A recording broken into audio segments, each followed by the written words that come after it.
Segunda-feira, dia 26 de agosto, o Jornal Anhanguera entrando no ar com imagens da invasão de uma padaria em Valparaíso. O crime foi no fim de semana, bandidos entraram no comércio quebrando as paredes. O prejuízo foi de R$9 mil. Até agora ninguém foi preso. E a violência em Valparaíso também levou à morte de um homem que foi baleado na etapa A e não resistiu. No sul do estado, 3 pessoas morrem em queda de helicóptero. Concessionária que administra a BR-040 quer entregar a concessão da rodovia ao governo federal. A gente mostra ainda a situação do terminal de ônibus de Lusiânia. São muitas as reclamações dos passageiros que precisam passar por ali todos os dias. Hoje tem uma receita diferente para você que gosta de coxinha. A gente te ensina uma que é feita de mandioca. E você já ouviu falar em técnica de redução de estresse? A atividade tem reunido muita gente lá no Parque Ecológico de Lusiânia. O Jornal Anhanguera, primeira edição, já está no ar.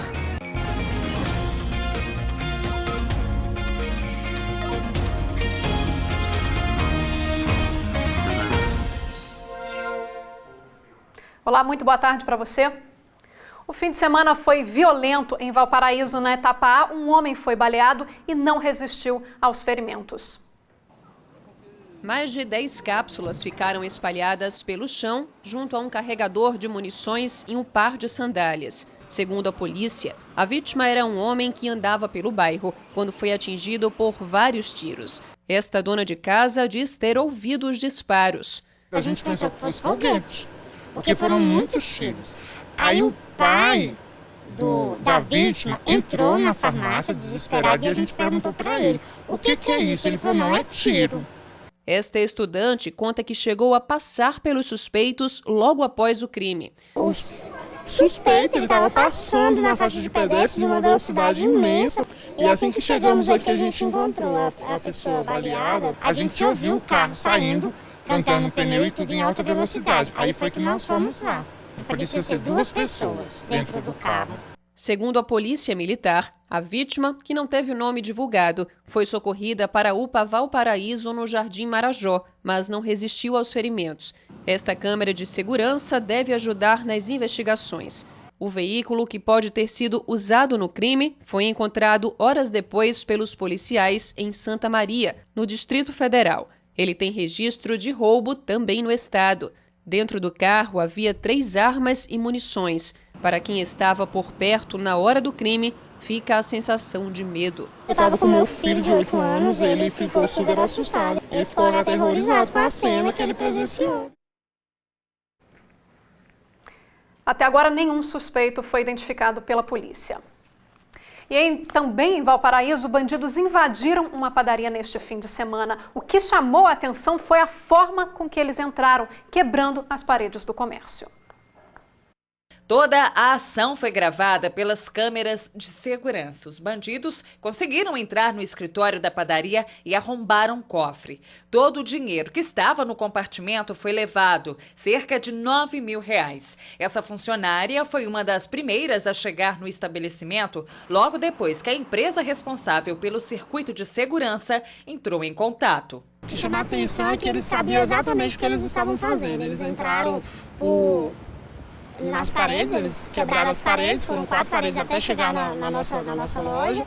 Então eles sabiam exatamente o lugar de furar, exatamente o lugar de entrar. Eles entraram na sala de câmeras, então eles sabiam aonde estava a câmera. Então eles foram direto nessa sala, né, onde realmente tinha valores baixos, mas tinha, né, de pagamentos anteriores do dia da loja. Ainda de acordo com a funcionária, o estabelecimento completou 1 ano na semana passada. Mas o clima de alegria foi quebrado pelo medo. Essa é a primeira vez que a padaria é roubada. A Polícia Civil já está investigando o caso e as imagens do circuito de segurança são essenciais para ajudar a encontrar os suspeitos.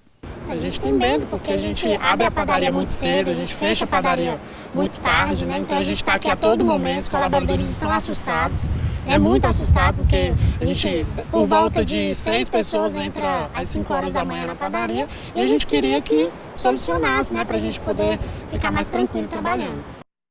E um homem foi preso em Águas Lindas suspeito de tráfico de drogas. Jefferson Ramos Alves já tinha passagem por tráfico de drogas e foi flagrado por policiais militares em atitude suspeita. Dentro da casa, os PMs encontraram uma grande quantidade de drogas, entre maconha e cocaína, além de munição. Um outro homem que também estava na residência foi detido. Eles devem responder por tráfico de drogas e posse ilegal de munição de arma de fogo. E a BR-040, que faz parte aí do dia a dia de milhares de pessoas que moram aqui no entorno, né, e trabalham em Brasília, pode ter aí uma nova administração em breve. A empresa que administra a BR-040 pretende devolver a concessão ao governo federal. A concessionária está longe aí de cumprir algumas das exigências do contrato, que prevê, por exemplo, a duplicação aí de cerca de 500 quilômetros. E mesmo cobrando pedágio em vários pontos, a concessionária diz que teve um prejuízo aí de R$500 bilhão. Estamos na BR-040, em um trecho duplicado que fica na cidade de Lusiânia. Mas não pense que toda a estrada está assim. A maior parte é simples ainda, né? Não tem nada duplicado, poucos pedaços duplicados. Você pode ver que acostamento, bem dizer, se quebrar um caminhão, você fica metade em cima da pista.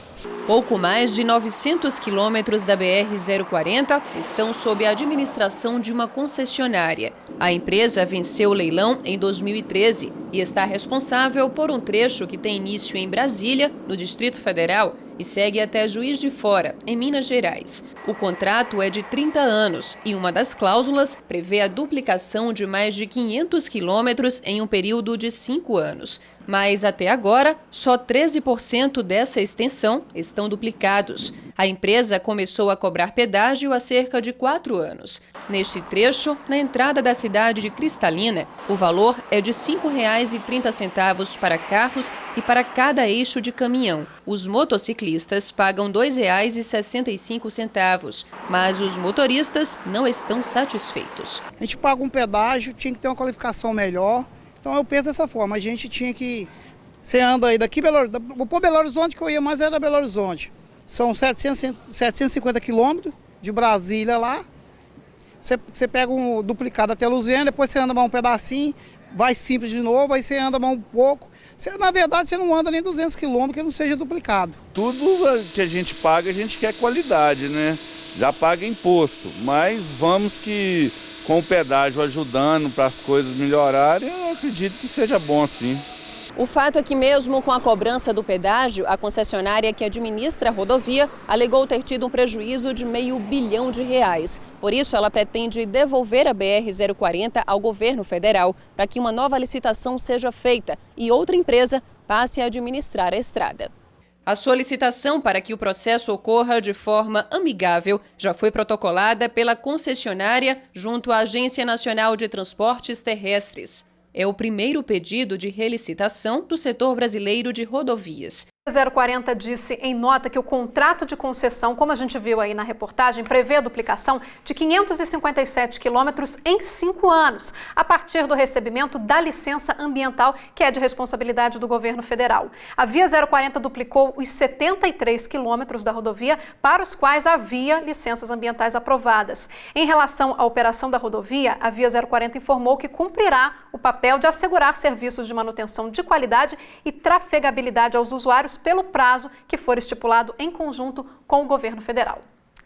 E agora a gente vai para um rápido intervalo comercial. Você pode participar com a gente aqui do Jornal Anhanguera, primeira edição, enviando aí seus vídeos, fotos, sugestões de reportagem para o nosso WhatsApp 984424000.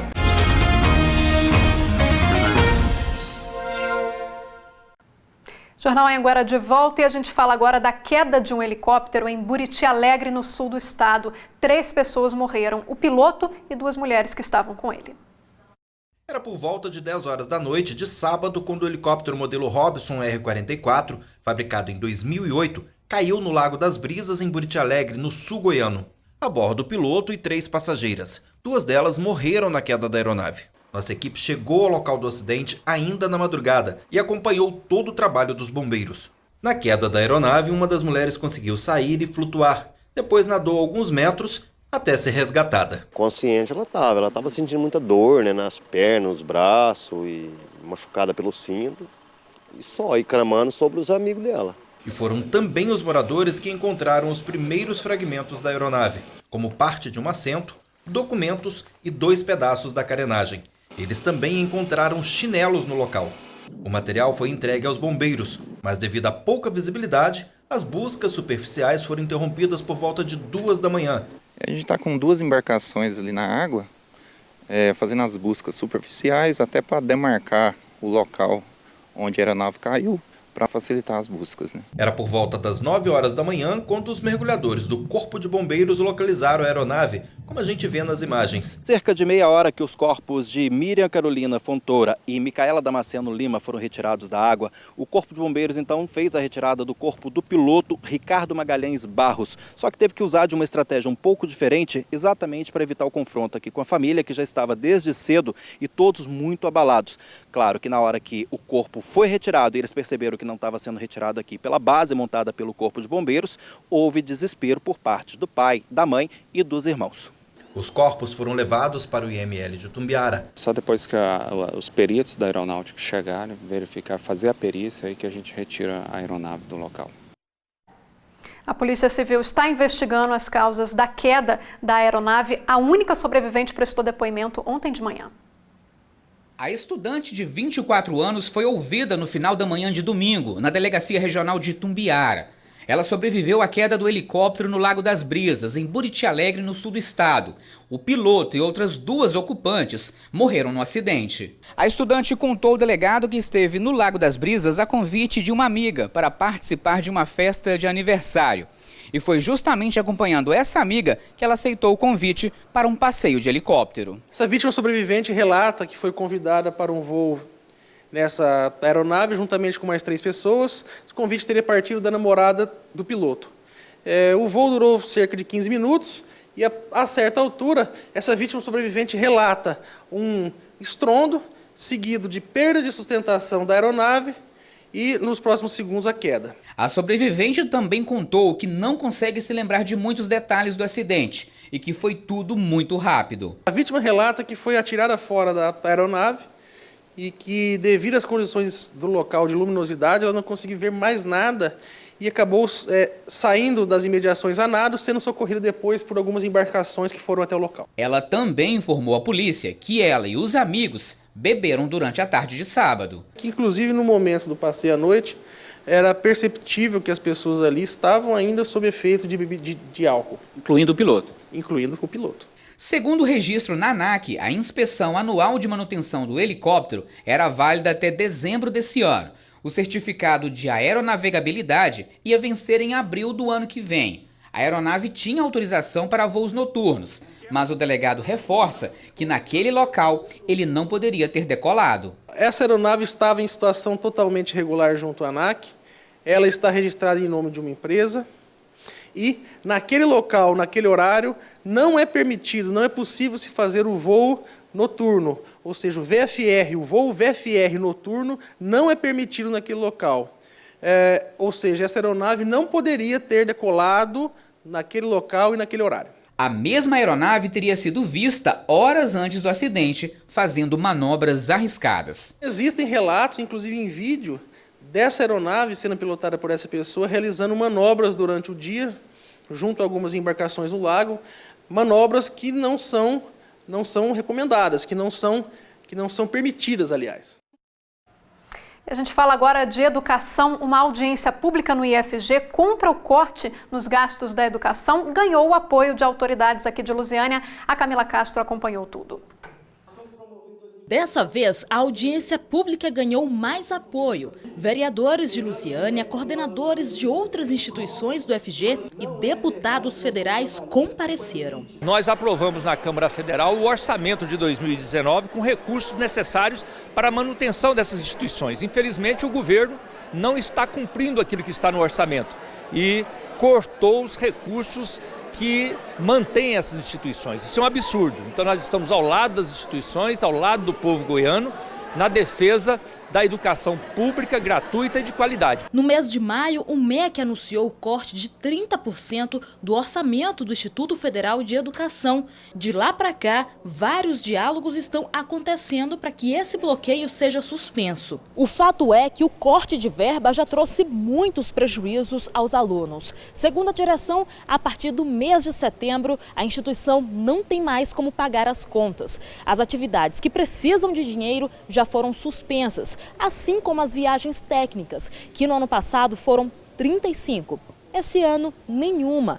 E uma turma também já foi fechada. O Campus Lusiânia é a melhor escola pública do município, a terceira melhor escola pública do estado de Goiás. Então, são indicadores que eu vou mostrar aqui de premiações, Olimpíada Brasileira de Matemática, Olimpíada de Robótica, que os nossos alunos sempre participaram e foram premiados. Tudo isso está comprometido hoje. Em todo o estado, mais de 11 mil pessoas têm a oportunidade de cursar o ensino médio profissionalizante, superior e pós-graduação. A instituição produz pesquisas e gera muitos empregos na região. Nosso sentimento de revolta se dá pelo fato de estarem cortando a nossa verba, né, os nossos recursos, e a gente não sabe nem para onde está indo. E você que está em casa acompanhando a gente, costuma utilizar o terminal de ônibus de Lusiânia? Se você usa, já sabe que a situação por lá está precária, viu? A estrutura está comprometida, suja, enferrujada, e a maior reclamação dos passageiros é quanto aos banheiros, que praticamente não dá para usar. O terminal de ônibus de Lusiânia foi inaugurado há 27 anos. Ele fica no setor aeroporto e, segundo os moradores da cidade, nunca passou por reforma. O resultado é a precariedade da estrutura. Eu acho que esse terminal está precisando de uma reforma, sabe? Está precisando de pintura, tem muito estragado no piso. O próprio asfalto aqui onde os ônibus circulam está todo irregular, né? Então eu acho que aqui está precisando realmente dar uma recuperada boa mesmo. Nós precisamos aqui de uma melhoria aqui, né? Ter mais uns pontos, né, de venda de alguma coisa, né? Que aqui é tudo parado, parede, isso aqui, tudo precisa de uma melhoria, né? No teto, nas pilastras e nas lâmpadas, muita ferrugem. A estrutura tem servido de criadouro de pombos. As paredes não são limpas há algum tempo. A demora pelos coletivos também incomoda, principalmente os idosos, como o seu Luiz. Desde 8 horas que eu estou aqui sentado aguardando para ir no mesmo local. Já são mais de 10, né? 2 horas esperando. 2 horas esperando aqui em pé aqui. Mas nenhum problema tem incomodado tanto os passageiros quanto os banheiros. Em poucos minutos, ouvimos diversas reclamações de quem vem todos os dias ao terminal e precisa enfrentar o desafio de usar os sanitários. Tem que descer lá no shopping de Lusiânia ali para usar o banheiro, porque esse aqui não tem lógica usar esse banheiro aqui. Não é para menos. Até os pisos dos banheiros feminino e masculino estão cedendo. É que os vasos estão quebrados e a urina acaba se espalhando pelo chão, o que já causou um desnível nos azulejos. O banheiro aqui tá horrível, né? Não tem condições de um ser humano ficar usando um banheiro assim. Por infecção, esses troços, uma pessoa que tem problema, assim, alguma coisa que nem eu, assim, usa o sonda e tudo, não pode usar um banheiro desse. É baixo, né? E os vasos, tudo, né? As pias, pelo menos. A pia pode cair em cima do você, assim, ó. Seu Manuel é peruano. Não estava acostumado a encontrar estruturas como a do terminal. Agora que mora em Lusiânia, sempre se decepciona quando precisa do banheiro. É uma porcaria. Esse banheiro deveriam derrubar todinho e fazer banheiros decentes. Aos governantes fica o apelo. Valeria a pena eles virem aqui dar uma vistoria, dar uma olhada direitinho, né, e verificar o que realmente está precisando fazer, o que pode melhorar, né. Acho que a população vai agradecer. Situação complicada demais, a gente já mostrou isso aqui várias vezes no Jornal Anhanguera, mas parece que a solução nunca chega, né? Nós entramos em contato com a prefeitura, mas até o momento ainda não tivemos nenhuma resposta, a gente continua acompanhando esse caso então. Vamos agora para um rápido intervalo comercial e a seguir a gente fala da Expoval, que agitou o fim de semana lá em Valparaíso. Tem também a nossa previsão do tempo com a Camila Castro. Já são 100 dias sem chover aqui no entorno. Não sai daí que nós voltamos já.